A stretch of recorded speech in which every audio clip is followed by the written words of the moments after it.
The Houthi rebel group in Yemen announced that it conducted several missile tests this month. On February 12, the group stated that it successfully tested a series of newly developed missiles, some of which were equipped with multiple warheads. According to the Houthis' official statement, certain missiles achieved ranges of more than 2,000 kilometers, suggesting significant advancements in their strike capability.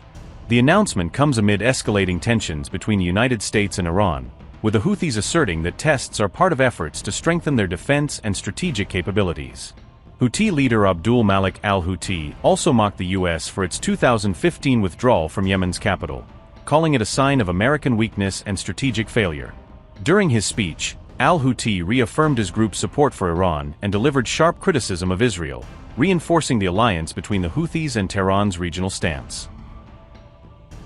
Abdul-Malik al-Houthi said, quote, "We extend our warmest congratulations to our people on the anniversary of the historic victory when the U.S. Marines departed humiliated from the capital Sana'a.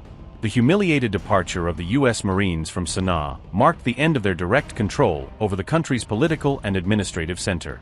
The Americans exploited control over the center of the country to impose their policies and execute plots against the Yemeni people from within their capital, by subjugating senior officials in power.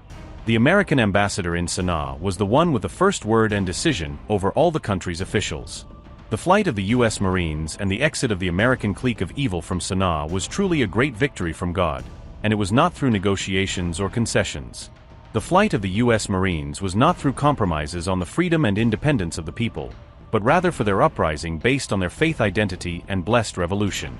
It was due to our people's uprising starting from the achievement of September 21st and the subsequent failure of the enemy's plots. We extend our warmest congratulations to the leadership and people of the Islamic Republic of Iran. The Islamic Revolution in Iran established an Islamic system liberated from the hegemony of American tyranny and has stood firm against Zionist plots for 47 years.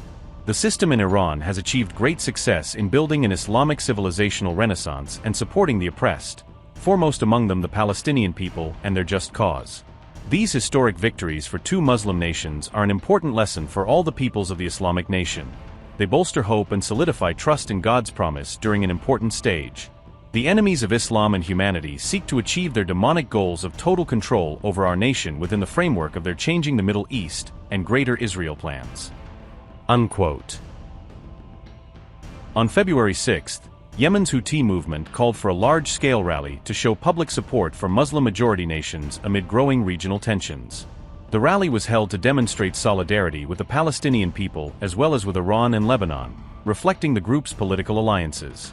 Houthi leader Abdul-Malik al-Houthi denounced what he described as American Zionist plots, targeting Islamic countries, and vowed continued resistance. The group also issued new threats last month, warning that it might carry out further attacks on commercial shipping operating in the Red Sea. These warnings coincided with the deployment of the U.S. aircraft carrier USS Abraham Lincoln toward the region as Washington's tensions with Iran continue to climb. Around the same time, the Houthis released a short video that featured footage of a burning vessel accompanied by the caption "Soon." Following this, Israeli defense officials began preparing for the possibility of renewed Houthi strikes that could target Israeli or allied interests in the region. Multiple reports suggested that the Houthis might take part in a direct confrontation between the United States and Iran, potentially operating alongside Iran's Revolutionary Guard Corps. Israel's Chief of Staff Eyal Zamir held several high-level consultations in recent days to review intelligence and assess the scale of the Houthi threat. Zamir reportedly directed the Israeli military command to update and revalidate its existing target bank in Yemen as part of precautionary planning against potential attacks.